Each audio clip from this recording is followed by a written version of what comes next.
Welcome back to another episode of our show. I am joined by Mr. Justin Teedy and the Aaron Kraling.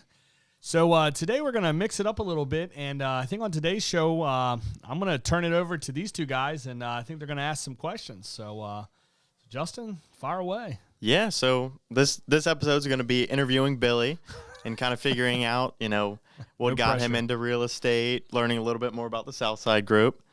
So, Billy, I think just from the start, what got you into real estate in the first place?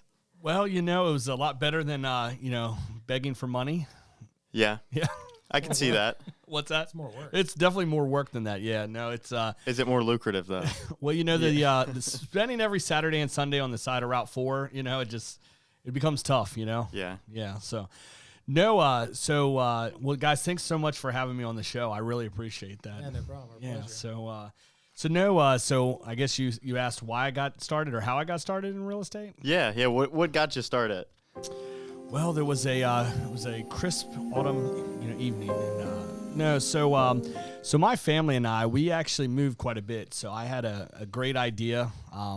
Kind of the running joke is that Courtney, my wife, she actually lived in 3 different houses on the same street within a mile of each other. So so she grew up in one house, and then we ended up buying our first house kind of a mile up the road on 3 Notch Road, and then we ended up buying a second home right up the street. So we lived north and south of where she grew up on, and so we moved quite a bit. And then previously with work or whatnot, we moved quite a bit. So we lived in Houston, Texas for a little bit, and upstate New York, and then outside of Philadelphia. And so we moved and pretty much purchased a house everywhere that we moved, and just had a kind of a varying, I guess, level of real estate experience. So we bought a house in upstate New York right out of Rochester, and pretty much flipped the house. We bought a house. It was dated. Pretty much did a whole bunch of work to the house, pretty much to live in it for 6 months to sell it. So that wasn't a great, I guess, financial decision.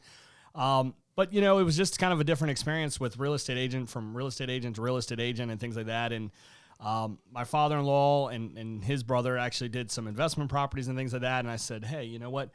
I can actually get my license, and I can, help them facilitate this, help them buy houses, sell houses, whatever it may be.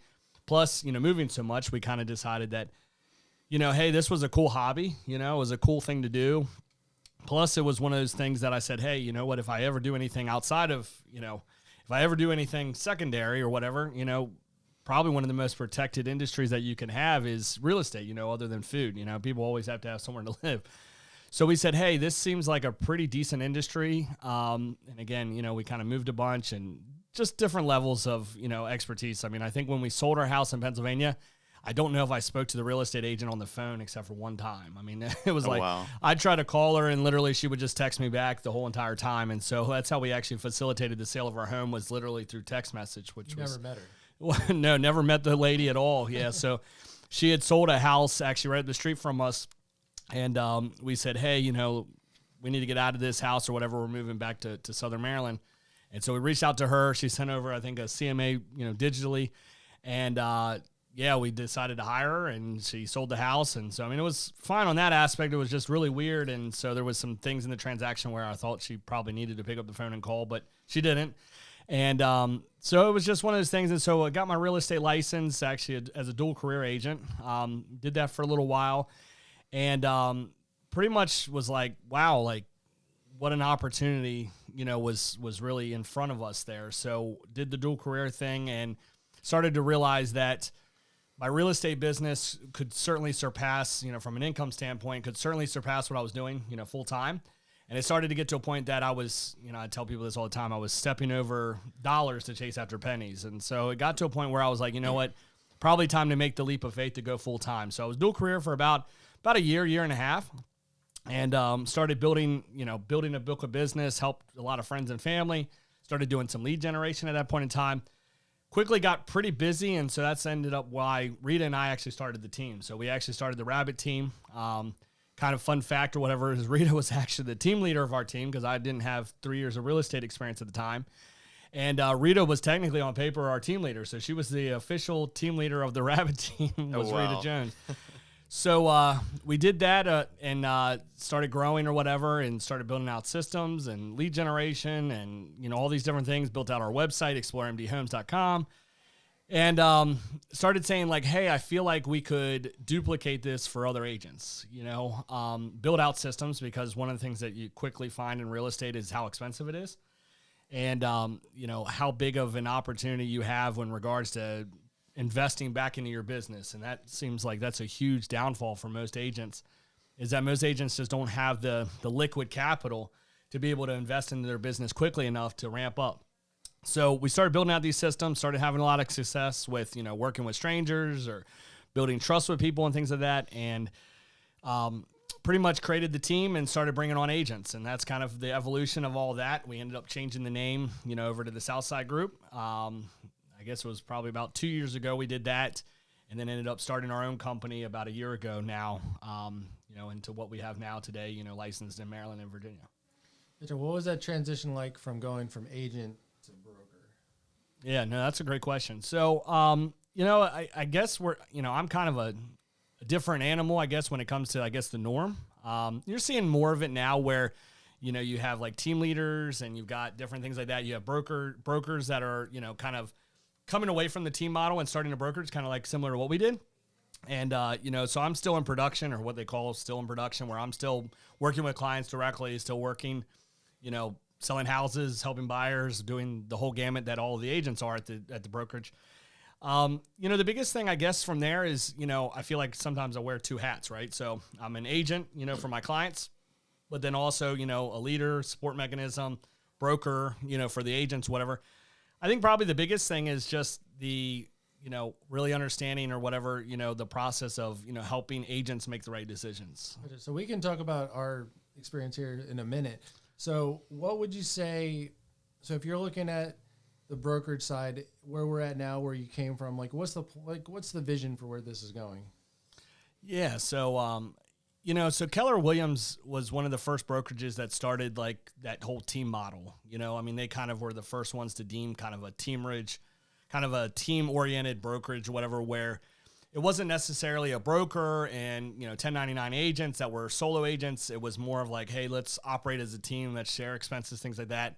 That model has grown over the last, however many years. And so you're seeing it now where it's evolving into, where you're seeing huge mega teams, even some of the brokerages have allowed for, brokerages to go over, multi-states and, these huge teams or whatever. And so, I feel like the biggest thing for our model, or where we're heading or whatever, is that, I would love to continue.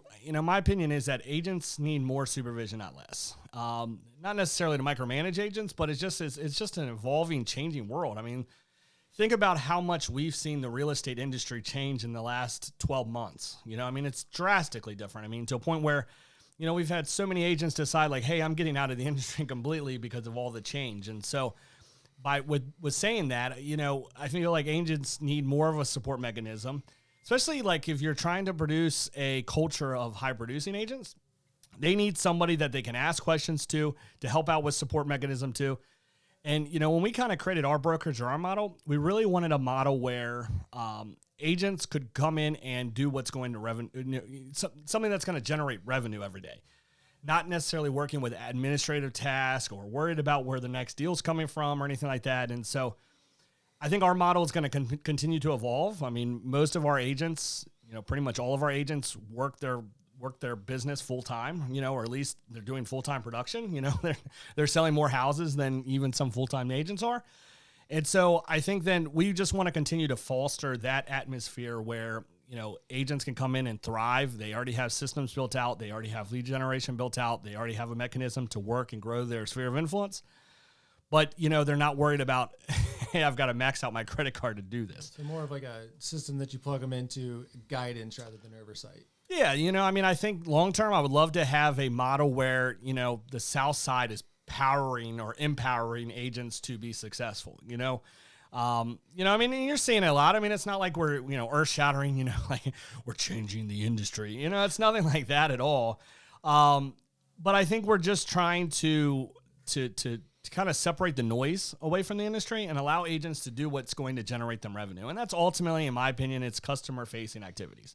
You know, being face-to-face with people that want to buy, want to sell, want to invest, want to rent, whatever it is, but getting them in front of them or whatever, where, you know, you can't duplicate that necessarily through a process or a procedure or hire an assistant to do that. I mean, things that somebody's going to hire an expert for. And so, yeah, I mean, I think if we can create a platform or we can continue to evolve a platform where we are empowering agents with support, with, you know, real tools that actually make sense that they can actually use, you know, that's another thing is there's lots of brokerages that have so many really cool, you know, tools and resources and all this stuff. But if it's not actionable or if it's not something the agents can actually, you know, put into motion, it's really for nothing. So.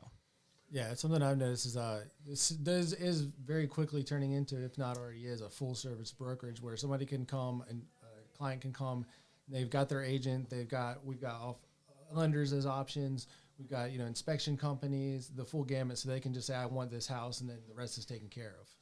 Yeah, I mean, if you would have asked me, you know, 7-8 years ago, you know, what you were going to learn or what did you feel like real estate was, it's certainly it would not be what it is today. I mean, you know, the amount of marketing that we have to do, the understanding of, you know, how AI implicates, you know, or impacts, you know, different things. I mean, we really vet our processes, our procedures. I mean, our vendors. I mean, I spend a lot of my time just working with vendors, making sure that if we're referring out our clients to a vendor or whatever, that they're going to deliver the amount of expertise that we would, you know, or the amount of customer satisfaction that we would, you know. I mean, Reflects on you.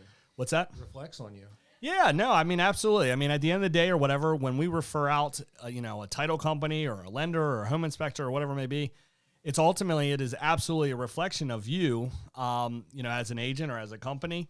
But also, too, I mean, that's ultimately what gets deals done. You know, I mean, by knowing, you know, where to you know, refer a you know, a buyer client over to make sure that they're getting the best deal or they're going to get the best service or whatever it may be to help them out. I mean, ultimately, that's what gets the deals done. I mean, it really does. I mean, you would be amazed by how many times that we refer out one of our lender partners because we know that we can help the buyer's agent and the buyer get a better deal to ultimately ensure that our seller is making more money, you know? Yeah. So I know you guys are, you know, at the early parts of the journey or the climb into the top of the mountain or whatnot, but I know you guys have both seen some early success, which is awesome. So, I mean, yeah, absolutely. Yeah, want me to go first? All right. Yeah, go Sure. for it. So I guess I'm Aaron Kraling, come from a very diverse background. Graduated college, was a broker at Merrill Lynch, was a government employee, owned a retail store for 8 years. All along the way, I was doing some house flips, some investments, and always said I would never be a real estate agent. But I closed my retail store a little over 2 years ago, and so why was that you said that you'd never be in a real estate agent? well, because, you know, I was doing the flips and making 40, 50 grand on one deal. And, Sure. you know, it's like a real estate agent, they make like a couple percent. Like, forget that. You know, and thinking that most agents probably, I looked at the averages, most are doing one or no deals a year. I'm like, how do you make a living doing that? And so, but, you know, I ended up closing my retail store, did an online sales for about a year, and I got sick of sitting on my couch making money doing nothing. And I said, well, I got to figure out what's next. So I did get into one bad commercial real estate. It was a 4-unit, so it wasn't quite commercial, but a quadplex that I got into that just the whole thing went underwater, lost a bunch of money. And I said, okay, maybe the investment side isn't it. I just needed a break from it. So I was going through, I don't know, this guy's face started showing up everywhere online. But it was We will find you. Yeah. Well, it was somewhere, and I saw the ad. I said, you know what, maybe I'll talk to that guy. You know, we're actually sitting in this room right here, and Billy's telling me about just all the different things that they have to offer with the leads. And I talked to quite a few different real estate agents, and they basically said, yeah, they throw you out there and say, go make sales. And it's like, well, how do I do that? So, you know, Billy told me, he said, we give you the leads and you just need to basically follow up with them, which has been my experience so far. And I looked Billy actually right in the eye and said, look, man, I was like, maybe this is too much to ask, but if you will take me by the hand, show me every step of the way, I'll give you 100%. And, you know, he said, okay. And I think that's what's been delivered. So, you know, with that as kind of the background, I've basically just taken the system that's been given to us and just basically followed up relentlessly. And it's led to some early success, been able to do a little bit over $1 million in sales in my first few months. And, you know, we're at the SMAR thing the other day. Yeah. And I was thinking to myself, so SMAR is the Southern Maryland Association of Realtors. And we went to a meeting there, and they had everybody sitting up front that was the rookie of the year and things like that. And I started thinking to myself, man, I can be that next year. Wow, that'd be freaking cool. Yeah. But basically just following the system has led to some early success. I always want to put my own spin on things. Since they're sitting right here, I put these little books out on how to sell houses and how to buy houses. But ultimately, it all just plugs into this system, and it's worked so far. Man, trying to get those Amazon sales up. Yeah, man. Well, no, I mean, it's, what's crazy is like when you really think about like our systems or our process or our company, we're really not doing anything like special. I mean, it's amazing how many times that we'll meet with another agent or, agents, interested in coming over, or we even talk to like a small business owner in the area, and all of our systems and processes that we have in play. And don't get me wrong. I mean, we're continuously improving every day because everything's evolving, right? I mean, just business in general is evolving so drastically, so quickly. And so, but doing that or whatever and having a system and treating this as like a career. And I mean, look, you're here every day, and, that certainly matters quite a bit. I mean, you know what I mean? You got to be in front of people. You got to be top of mind, especially when you're not bringing a book of business over, whether you're selling roofs or you're selling, cars or, whatever, vacuum cleaners. I mean, at the end of the day, if you don't have this huge book of business, you got to stay top of mind to people so that when they do finally say, yeah, I need that, whatever that is that you're offering, you're absolutely the top one or two person that they think of. So no, I mean, absolutely. So, and then Justin, I know you're kind of a little bit of a different situation. So, I mean, transitioning, I mean, you're full-time government right now, diving into real estate, head first or whatever, having some success or whatever. I mean, what's kind of been your experience so far? Right. No, so far it's been very positive. And like you said, currently dual careered, and so been trying to balance that. And so far it's been going really well. But I think for real estate, for me, it's always been something I've been interested in and entertained as, a career possibility. But it wasn't really until I went through with my home purchase that, you go through with that, you learn the process a little more. Especially, I'm sure that's where you learned with all your 100% dozens of home purchases. The good and and sales. the bad, yeah, for sure. But yeah, seeing that whole process, I think that was what really interested me, and taking the step to become a real estate agent, and then the opportunity presented itself. And what kind of made me want to go with the Southside Group is I liked how you guys presented as more of a community focused brokerage. There's a lot to choose from, but I think having that community focus, the more personal touch, was something that I wanted to have personally with my real estate brand. Sure. So I wanted a brokerage that would support that. And so far, the processes and the systems in place, I haven't seen very many other ones, but so far I think these are very positive. And one thing I personally like is I think the Southside Group and Billy is very forward looking. And that's a client calling right now, jumping on there. It is. I'll call him back. They can wait. But no, I think Billy is very forward looking in, not just having what we have now, but how can we take that to the next level? And that's something that interested me, because just like with any career, I'm sure Aaron's the same way. You don't want to come in and just be good at something. You want to try to be, like he was saying, the rookie of the year next year, or a top performer. And I think that's what really intrigued me as well. So yeah, no, absolutely. And this industry is evolving so quickly, and so it's we've seen so much change over the last 12 months, 18 months or whatever, and some change I'm sure is probably good, and some change is maybe a little scary, a little worrisome. Look, there's a lot of consolidation going on inside the industry. You're seeing a lot of brands, come together. You're seeing, mortgage lenders kind of decide like, hey, we want to, dabble into the whole entire process and, try to retain as much business as we can. So, one of the things that always surprises me when I came in this industry, I have a background, with a pretty large publicly traded company and, in the retail space. And so when I came into this space and all of a sudden, like all these Wall Street, all these publicly traded real estate companies came in, I was just amazed by how many of them were in this space, because, knowing a little bit of how Wall Street reacts, and then all these real estate companies that really, I mean, look, you're making, 2.5%, 3%, whatever you want to say your margins are, but you're doing that and then being publicly traded. I mean, Wall Street wants to see cash. I mean, they want to see stability, they want to see growth and things like that. And then so it's just been so wild to watch the real estate industry get into like the publicly traded space or whatever. And it's been a challenge. I mean, it's been an absolute challenge for them or whatever. And so it's going to be very interesting to see how all that plays out too. Putting all of that together, I think you just tipped on a reason why Southside Group is a little bit different. So publicly traded companies, they're always looking for the biggest profit. They're trying to say, how do we not spend money?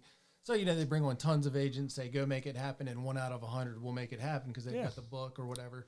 But, here you're actually investing money in us and, that you believe in us. So other places aren't doing that. So that's what I see as the big difference.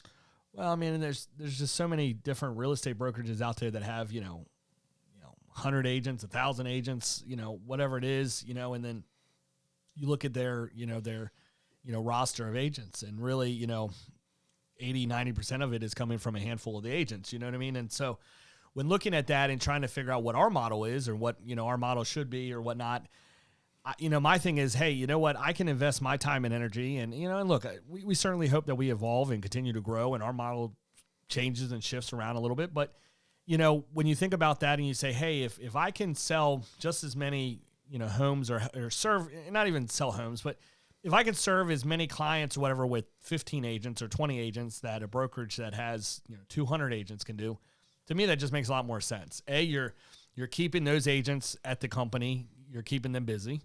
But then also too, I mean, you're helping them grow their brands and their, everything that too. And then you're able to invest real solid time, something like we're doing right now, doing a video, a podcast or whatever, trying to, talk about different things. So, I mean, it's super important, I think. And, I think that's one of the challenges that a lot of companies get to is that you get to a point where you're scaling and you have to make a pretty big decision of, do you stay small? Do you grow big? How do you do that? Do you get, private equity money? Do you go public? You know what I mean? So there's a lot of different things that I think that you have to think of. But I truly believe that there's a lot of value, especially with real estate, about staying local and really being in tune with what's going on local. I mean, we sponsor the baseball team locally. We do events. We do the Holly Jolly Light Trail. I mean, we are Southern Maryland, and and I take a lot of pride in that. And I hope that for years to come, we stay focused on that because I think that's what makes us different. I think that's what makes us viable in the community. And then also too, I mean, we are we go to the grocery store and we run into clients, and I think that's important. So yeah, so no, I mean, I think that's important or whatever. I mean, I guess for you guys, I mean, you guys are seeing the industry evolve and change, and a lot of it, you guys, it's brand new to you guys, but I mean, what are you guys excited for? And then I'm going to ask the question of what are you guys most worried about when it comes to the industry right now? So Aaron, you want to go? Yeah, sure. So I'm definitely excited about getting my first listing. Yeah, there you go. It's coming up. Well, you got that lot for sale. Well, yeah, I guess you can say I've got a piece of land for sale. So, well, we'll just leave it at that. I got a piece of land for sale. Yeah. That's almost enough to be top producer worthy. Yeah, I had to put that in your email signature. Get you that white Mercedes. Yeah, Mary Kay, I got a pink one. But definitely excited about starting to explore that side. Been in the sales side just for a few months now. But that's where most people start. That's where I certainly have started. Looking forward to getting in front of more people and really having the conversations, learning why they want to sell, why they have to sell. I think sure. And looking forward to a bigger paycheck, of course. Right.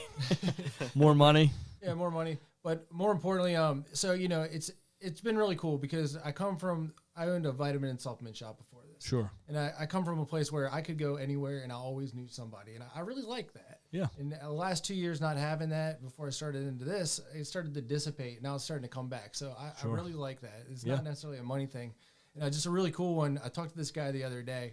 And he's like, yeah, I'm working at the Chick-fil-A. I'm the manager at the one down in Mechanicsville. And I said, yeah. I said, do you know a guy named Eli? It's my daughter's boyfriend. Okay. He goes, Elijah? And I said, is that long hair and glasses? He's like, yeah, Elijah. It's like, he's a good worker. I like that guy. But it's cool to make all these little connections that you wouldn't otherwise. Yeah. So I think just the interaction with people in the community and just really starting to get my name out there again is what I'm really looking forward to. No, that's good. The success will follow. Sure. Justin, how about you? Yeah, no, I think one thing I'm excited for is just kind of seeing learning more and more about the process, because it seems that even if you've been in it for years, you do learn things every day because it's ever changing. But I'm also kind of excited to see like a full cycle year, because I started a little bit later in the season, and I feel like sometimes over the year the market changes. So go through the full year and see kind of the full cycle of everything come to. And I'm the same way. I'd like to, looking forward to the first listing and just growing my business from there. Yeah, no, absolutely. So, and look, I mean, all that stuff comes with time and what you guys are doing and putting in or whatever. So, Aaron, I mean, what are you, I guess, most concerned about, or what's keeping you up at night? So something that was, I'm on YouTube probably too much. but you go on YouTube and it's gloom and doom. 2025 housing market crash. That's what gets more clicks, man. Yeah, and it really is what gets clicks. But I started thinking too much into that. Then I started doing some research. And I'm like, oh my gosh, it's the end of the market. I need to find a new job. Then I'll call you, and you're like, dude, chill out. But yeah, I don't think there's really too much because, like you said earlier in this show, something people are always going to have to buy our houses. Sure. Whether wherever the market is, if it's high, it's low, people have to buy houses or have to live in them. Whether it's investors or people looking to live in them themselves, they're being bought and sold. Sure. So I don't think it's so much fear. It's just, how are we going to play our cards with wherever the market is? Yeah. No, I think the biggest thing for any real estate agent, right? So, I mean, you look back and you see the evolution of how homes have been bought and sold. I mean, over the last 30 years, I mean, it's drastically different, right? I mean, everybody thought that when, MLS has started and when Zillow started, that was the end of the real estate market, and I mean, even with Zillow, I mean, you're seeing them drastically trying to evolve into what they're going to be moving forward with all the other changes that are going on. And so, I mean, it's interesting. I mean, it's literally a day by day evolution of change. And, and I think that, not to go back to what we were speaking to earlier, but one of the cool things, or one of the things that I'm excited about was, and, this was told to me in my previous life was, the big Titanic, right? So the big publicly traded company, or the big, huge mega organization. Sinks like a rock. Yeah, sinks like a rock. Watch out for icebergs. But then you also have like the speedboats, right? And so one of the things that I take a lot of pride in about our organization is that we're more of the speedboat, right? So through all this evolution and change and all of these things that are happening to the industry, we're able to move very quickly, right? So we're able to go through and make changes and make decisions quickly, where, if we had, 300,000 agents or, 2,000 agents, it would be much more difficult to change or evolve as quickly as I feel like you need, especially in the market today. So, that's what I'm excited about is, getting through this change, because we've already seen a lot of settlements, we've seen a lot of, settling or whatever through all the different changes, whatever. But, I mean, our industry is certainly under attack. I mean, there's no question about that. I mean, there's certainly lots of companies out there trying to change or evolve or take advantage of, AI yeah, 100%. I mean, everybody is trying to automate everything. And, you've seen it with different industries, right? So, I mean, you look at like Carvana, with the car industry, you go, buy one on there. so you go and you buy a car from a vending machine, and, you put in your, 5 years of whatever, and all of a sudden a car pops out, boop, here it is. And so, I don't necessarily see that the housing market will evolve into that. But I mean, I certainly think that if you're not putting the consumers at the forefront, if the consumer is not your why, of why you're doing what you're doing, or really the purpose behind everything, you certainly will get left behind for sure. I mean, there's no doubt about that. We'll certainly have some people that care so much about price that they don't want a human involved. But I think the general consensus is that they want somebody that's there, that's compassionate, that understands their situation, understands what they need, and is going to kind of go out of their way to search for these things and make it happen. Yeah, no, for sure. And too, and I think Justin had said it earlier, was that, not one real estate transaction is ever the same. Where you can't necessarily say that about buying a car. You might go buy the same exact car that I might buy, and our experience might be almost identical. It could be different, but it could also be very identical. And buying a house is not going to be that. I mean, it's going to be very difficult where, somebody's going to be relying on an expert or somebody that has a Rolodex of contacts to help them navigate through that. And like you said, there's certainly going to be people that are just, selling it to a family member, or they just want to just make the house go away. They want to sell it for cash, or they want to sell it to an investor and just pretty much, move on quickly. Sure, there's going to be probably some automation, and we've seen it. I mean, it's been in the industry for a while. Yeah, I think it's going to be the evolution of the for sale by owner is what it's going to be. Yeah, for sure. And there'll probably be more buyers and sellers taking advantage of that, or taking advantage of a platform of sorts.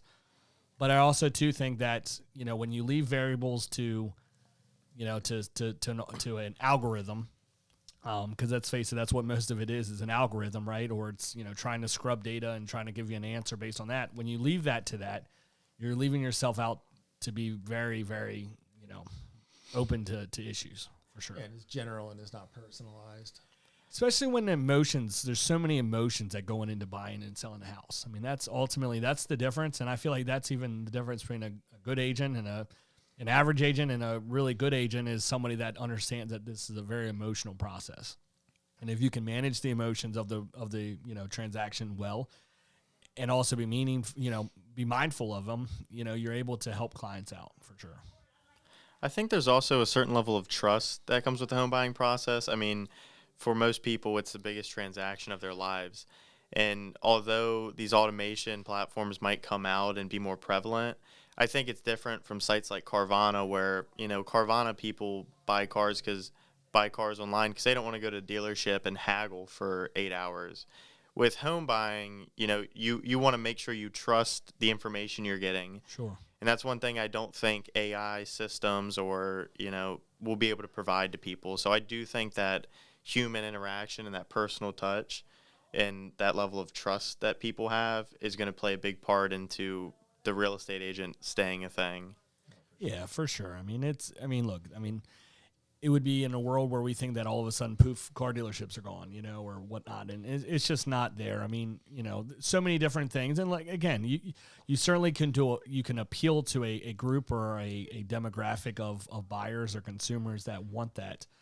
But I also feel like too, like you said, the trust factor is super important and just making sure that you understand the process. I mean, really understand. I mean, until AI stops giving people, 6 fingers, on their hand, right? It's going to be tough to totally validate too. And I mean, we had, our first, Chat GPT lead come through or whatever to the website, Chat GPT recommended them or referred them to our website. They registered on our website, looking for help. So, I mean, it shows that there is certainly going to be an evolution of that. But I also think too that eventually we're going to want, at least in my opinion, we're going to want more of a human interaction. As we separate ourselves away from human interaction, I feel like eventually us being humans, I mean, it's the whole principle of you park your car at Target in the very back of the parking lot, not a car to be seen anywhere close by, you're 20 spots away. Surrounded. Then you run in for 15 minutes, you come out and all of a sudden there's a car parked right next to you. We're just by nature, we are just social creatures and we want to have social interaction. And I mean, it's just, I think that's just, unfortunately, that's where we are. And, look, that's certainly, why it's important when people do hire a real estate agent that they are hiring for the right reasons and they're hiring a professional and an expert and things like that. And, I think there's lots of opportunity for us to continue to separate ourselves away from the pack to make sure that people see us as the expert, the local expert, when it comes to helping them buy or sell or invest in real estate. So, yeah. Very good. So, well, guys, I think this has been fun.